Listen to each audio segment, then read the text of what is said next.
सुंदरता का मूल्य।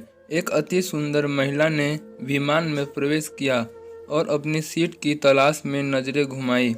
उसने देखा कि उसकी सीट एक ऐसे व्यक्ति के बगल में है जिसके दोनों ही हाथ नहीं हैं। महिला को उस अपाहिज व्यक्ति के पास बैठने में झिझक हुई।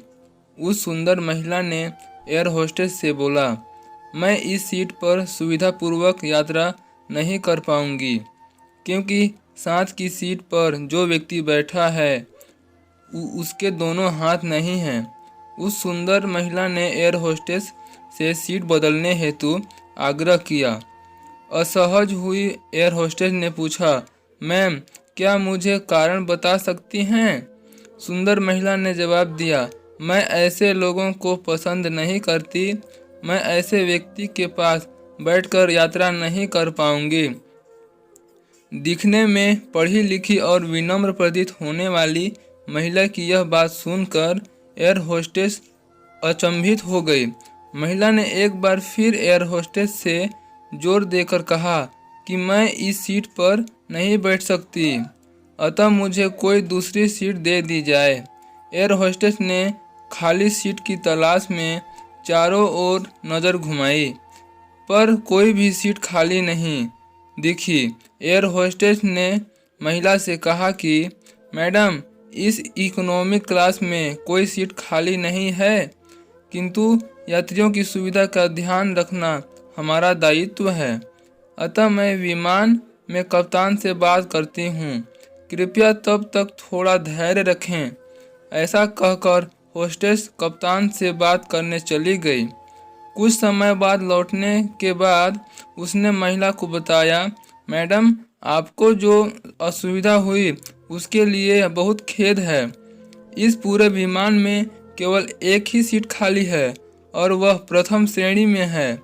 मैंने हमारी सीट के लिए टीम से बात की और हमने एक असाधारण निर्णय लिया।